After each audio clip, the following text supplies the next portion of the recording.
Hello, friends, and welcome back to Malicious Compliance Stories. Our first story today is about a neighbor who thought they could harass their way through life until a single angry glare ended with them driving straight into their own garage door. But before we begin, best way to support our channel is to leave comments, like, and subscribe with a turned-on bell so you don't miss the new video every single day. Here we go. Sometimes they get themselves.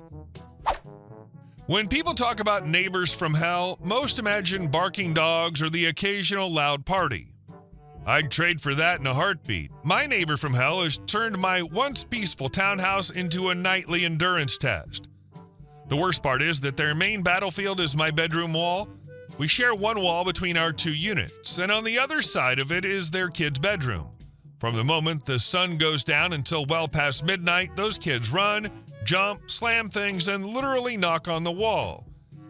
I've been woken up at 2 a.m. to the sound of what can only be described as furniture being rearranged by a herd of caffeinated kangaroos. I tried to be civil. I left polite notes. I knocked on their door at reasonable hours. I even spoke with them directly the one time I actually caught them outside. Instead of apologizing or even acknowledging the problem, the woman screamed at me in the driveway. 3 days later, she actually called the police and filed a false report against me. Nothing came of it, but that moment killed whatever patience I had left. I went to the HOA next. They sent warnings, they tried mediation, they even threatened fines. Nothing worked. It was clear these people were going to do whatever they wanted and everyone else could just live with it. Months of broken sleep and frustration followed. Then today happened. I was pulling into our street after running errands, feeling that familiar tightness in my shoulders at the thought of another night of noise. Our driveways are right next to each other, separated only by a thin strip of grass. As I slowly backed into my driveway, I noticed her doing the same into hers. Only this time, she wasn't just glancing in her mirrors like a normal person. She was staring me down hard, like laser beam, I hate you energy. The glare was so intense it made me laugh. And then it happened. Still glaring, she kept reversing and drove straight into her own garage door.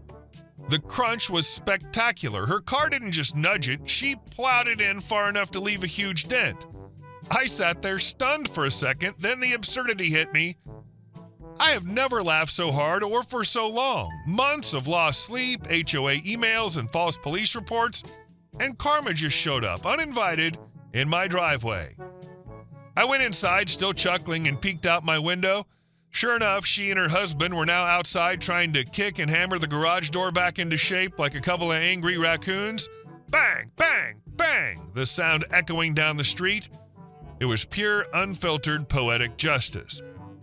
The thing is, I didn't have to do a thing. No escalation, no retaliation, no calling the cops on them like they did to me. Just a perfect moment of the universe balancing itself. And it got even better. Update. After about 20 minutes of hammering and kicking, the couple retreated inside. From our shared wall, I can hear them now yelling at each other in their native language. I don't speak it, but I don't need to. Tone is universal. We jokingly call their nightly shouting matches the domestic violence hour, but tonight's argument is louder and sharper than usual. Maybe it's the dented garage door, maybe it's months of tension finally blowing up. Either way, it's loud enough for me to enjoy like a free episode of reality TV. I don't know what'll happen next, whether they'll fix the door, whether the HOA will finally have leverage on them, whether the cops will come again because of their own chaos. But for once, I'm not angry. I'm sitting in my house, sipping tea and smiling. After months of sleepless nights and endless frustration, I finally got a front row seat to karma rolling up and doing its thing. I didn't lift a finger. They iced their own cake, so to speak. Sometimes you don't have to get revenge on your neighbors. Sometimes they get themselves. The beauty of this story is that you finally got peace without resorting to revenge. They undermined themselves. People like that always think they're untouchable until their own behavior catches up and bites them. And our second story. Karen tried to steal our yard. We've lived in our house for 6 years now, and for the most part, it's been a quiet neighborhood. Our next-door neighbors, Karen and her husband Mike, have always been civil, not close friends, but the occasional wave and small talk about the weather. 2 years ago, they started sprucing up their place. New landscaping, fresh concrete, driveway extension, even a nice basketball hoop for their kids. Good for them. I thought property values going up's always nice. Fast forward to this spring, my spouse and I finally decided to add a shed and update our own landscaping. As part of the process, we had a professional survey done to make sure we weren't breaking any setback rules. That's when we got a surprise. The surveyor walked us through the results and pointed out that a significant part of Karen's new driveway extension and part of her landscaping were actually on our property. Not just by an inch or two, we're talking several feet into our yard. So we did the reasonable thing. We walked over, survey in hand, and explained the situation. Karen frowned and said, "Oh, well, that's inconvenient. Why don't you just deed that part over to us? That way we can keep everything where it is and everyone stays happy." I blinked. "You want me to give you part of my property for free?" Mike chimed in, all smiles. "Come on, it's just a strip of land. You're not using it anyway. We can get the paperwork done fast, and it'll be neighborly." I shook my head. "Sorry, but no, it's our property. You didn't ask before building, and we're not giving it away now." Karen's smile dropped instantly. "You know, most people would do the right thing here. We've already spent thousands on this driveway and landscaping. You're really going to make us tear it all up?" "That's not my problem," I said as calmly as I could. "You should have gotten a survey before building." That was the end of the conversation, or so I thought. A week later, we got a letter from a law firm. Karen and Mike had retained an attorney who very politely asked us to reconsider either deeding the land over or granting an easement to reach a fair and mutually acceptable outcome for all parties. No offer to buy the land, no offer to pay for a resurvey or compensate us for the loss of property value, just more pressure to be reasonable. At that point, my patience ran out. We hired our own attorney. He looked at the documents, then looked at us and said, "They don't have a case. There's no adverse possession claim. They've only had this for 2 years, and an easement isn't necessary since they still have full use of their driveway without it." "Can we make them move it?" I asked. "Oh yes," he said, grinning, "and you absolutely should." So we did. Our lawyer sent a formal demand letter giving them 60 days to remove every improvement that encroached on our property. The concrete, the landscaping, and the basketball hoop, or we'd file suit for trespass and seek damages.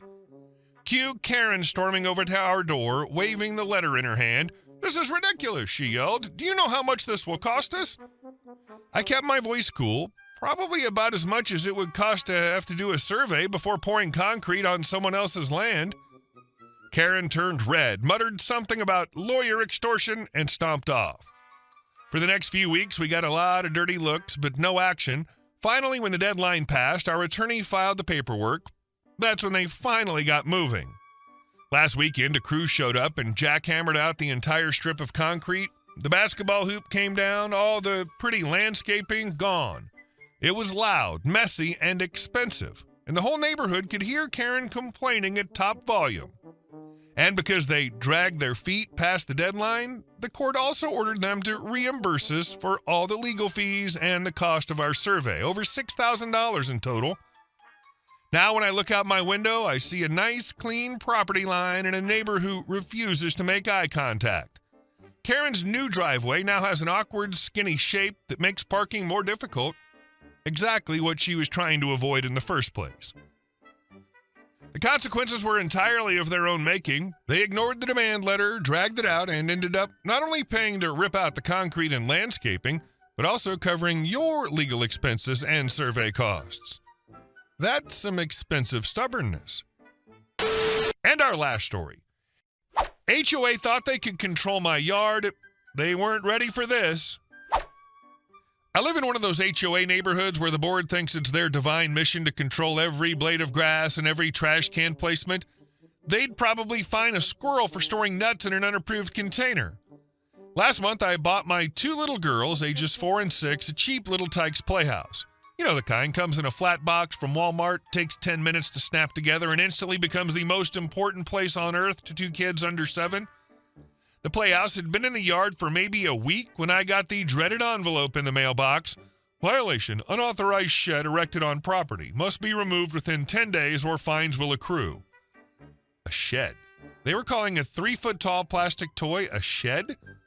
I appealed, thinking surely someone would realize how ridiculous this was. I sent an email to the property manager with a photo attached. "This is a child's playhouse," I wrote. "It's not a shed. It's not permanent. It's a toy." The board's reply, signed by Brenda, the self-proclaimed queen bee of the HOA, was short and smug. "Any non-permanent roofed structure falls under the shed bylaw. Remove immediately." Fine, I took it down. My daughters cried, but I figured I'd fight other battles later. Then summer came. It was sweltering. I bought them one of those inflatable kiddie pools, 6 feet across, about 10 inches of water, the kind you drain every evening so it doesn't turn into a mosquito breeding pit. The girls were thrilled, splashing around all afternoon while I grilled burgers. 2 days later, another violation notice. Permanent pools require a permit, a 4-foot safety fence, a self-latching gate, and posted safety signage. Remove immediately. A permit for an inflatable pool. That's when I realized they weren't just being picky, they were being malicious. And if they wanted malicious, I could serve it right back. I went to the home improvement store and bought the ugliest chain link fence panels I could find, 4 feet high, mismatched, clunky. I staked them into the ground in a perfect circle around the kiddie pool.